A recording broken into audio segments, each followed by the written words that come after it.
I was 11 years old. At the time, I was living in an apartment situated on a street with ongoing construction. Needless to say, they often tapped into the electric supply, and power fluctuated quite a bit. Therefore, the streetlights often served no real purpose, specifically in winters when evening dawned on us with pitch black darkness. That is relevant, so keep it in mind. From what I remember, it was a weekend. I was supposed to spend at my friend's house. For 11-year-old me, this was an exciting prospect. Having been loaded with schoolwork for the entire week, I was able to spend what I believed to be Friday night sleeping over and spent the entirety of Saturday at her bungalow, to return home that very evening. What made it even better was the fact that our parents had an event they could not avoid, and therefore trusted us to stay alone in their 2-floor house for an entirety of 6 hours they were gone. Back then, the idea of spending a whole night alone with my friend was great. No interference and a whole 6 hours of games and movies on their huge TV. As it turns out, my friend had other ideas. I arrived at her house just short of 8 p.m. It was already pretty dark out, and her parents had waited for me to arrive before telling us about emergency contacts, dinner and such. They also reminded us to get their 4-year-old Labrador inside as the weather was acting up, and his kennel had a few loose patches, which leaked when it rained. This is also an important fact to be noted. After they left, we watched a few cartoons, had dinner, and were chilling in our living room playing cards. That's when my friend, Sid, had the ingenious idea of exploring a fenced plot of land a few 100 meters down the street that she had resided on. There was no construction happening in there, so what little of that area didn't have shambles was overgrown with weeds and plants. We got the dog inside, leashed it on its long chain that allowed it to roam within reason, got the keys, and left the house to make a short 10-minute trip. At this point, it was 10 p.m. In retrospect, this is where we still had a chance to avoid this particular encounter, but the curiosity of daring 11-year-olds that we were, we ventured anyways. Rather uneventfully, we arrived and set to climbing over the 2-meter wall. Luckily for us, the wall was broken enough in places to make good holes to carry us over. Once inside, Sid suggested that we sit a few meters away from each other for as long as we could till one of us was too scared to do so. We faced each other and walked backwards till there was just enough light to see the general silhouette of the other. After what seemed to me to be about 10 minutes, I saw Sid hunch from rise and start to walk towards me. She seemed to be walking rather fast, in a haphazard manner, jumping over rocks and such at a daring pace, even getting cut by thorns in the process. She came up to me, and just as I was about to laugh and call her out for being scared, she told me to get up because she needed to go feed Shaggy. I remember being really confused because her parents had already filled his bowl with food, and he had the water thing which could operate in case she was thirsty. But I saw her face, and just let me say, I've never seen her this pale. She looked like she had seen a ghost. So without asking questions, I said okay, and we made our way back over the wall, albeit in a tense manner and rather quickly. The moment my feet touched the ground, I felt Sid grab my arm and straight up just started sprinting down the street.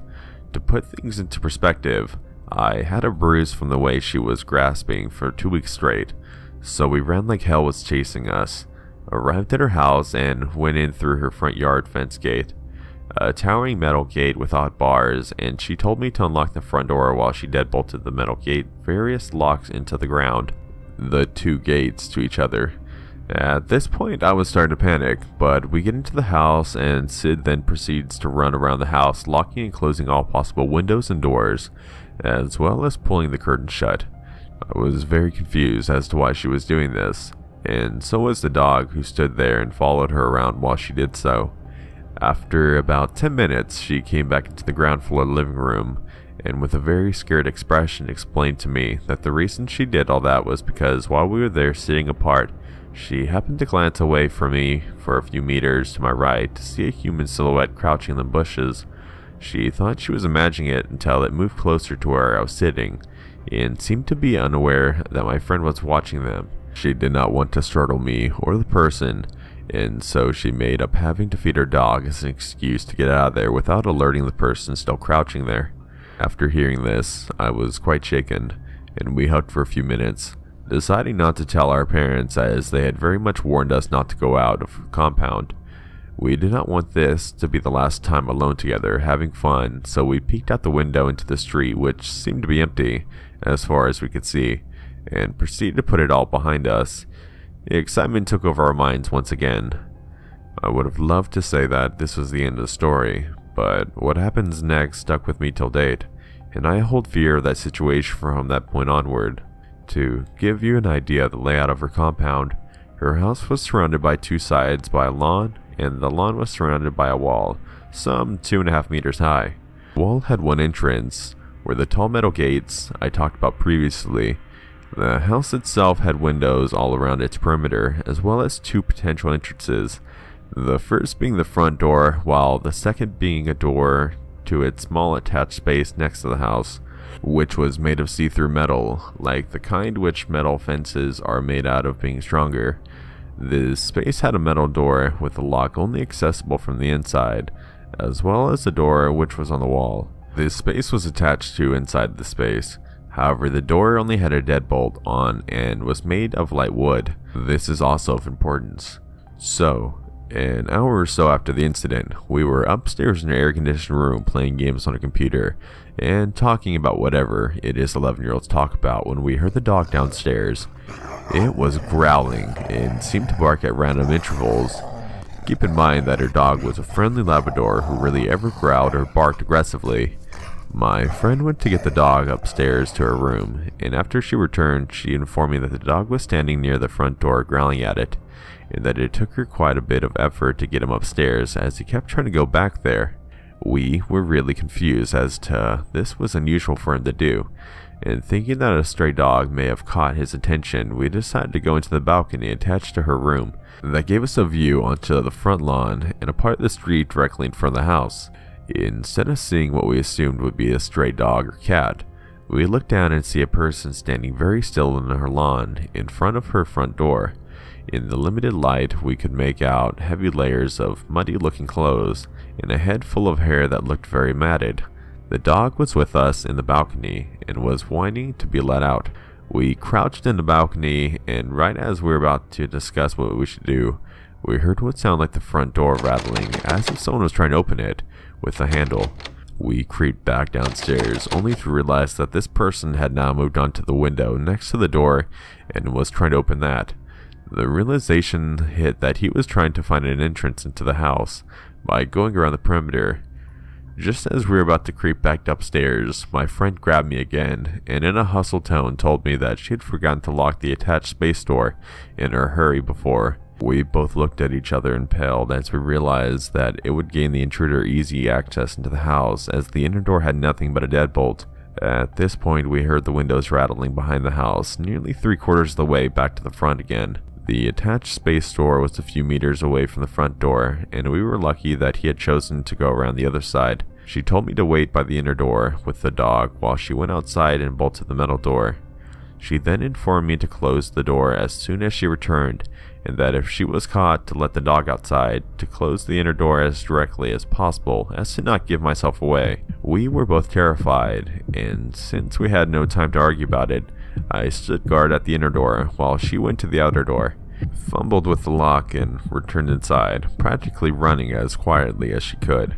We closed the inner door, and just then we heard the outer door rattle harshly. Had she not gone there and then, this was a big chance that we would have no choice but to hide in her house. He had found his way in. After he tried opening all doors and windows, which took a while as he was doing it quite intently and forcefully, we found our way back upstairs and went back into her balcony to see if he'd gone away. As we had stood still near the front of her stairs for a while listening for any further activity, we looked down and saw him once again, standing at her front lawn. However, this time, we could see his head was tilted back, and it felt like he was looking right at us. However, we knew that it was far too dark for him to be able to spot us. Along with closing all the windows and such, we had proceeded to kill the lights in her room, as well as drawn the curtains as the not-lighted bedside lamp light escaped the blinds. He then started giggling in the quiet of the night and proceeded to go down on all fours, crawling around the lawn in the front of the house while his laughter grew. In retrospect, we should have called the authorities at this point, but being 11-year-olds we did not want to get in trouble for not being able to follow simple instructions. He did this for nearly half an hour, only to stand up once again facing the street, and then climb on top of the kennel in the corner, up onto the wall. And jumping down, we stood there in her balcony waiting to see if he would turn. About an hour or so passed, where he didn't, and that was the last we saw of him the entirety of the night till around 2 a.m. her parents returned. The next morning they were very confused as to why the other doors and windows were all closed on such a pleasant night, and there was mud on the front doorknob. We said we just wanted to play in the dark inside the house, lying about the actuality of the situation, and to this day I do not think the man has been caught. So, creepy front lawn guy, let's not meet. Hey guys, I hope you enjoyed this story. I've been having a lot of fun making these lately. I wanted to go ahead and just get one story out before I start working on some bigger projects. If you haven't yet, consider hitting that like and subscribe button and the bell notification. That way you'll be notified every time I post a video. I really appreciate everything you guys are doing for me. If you have any stories that you'd like to hear, comment them down below.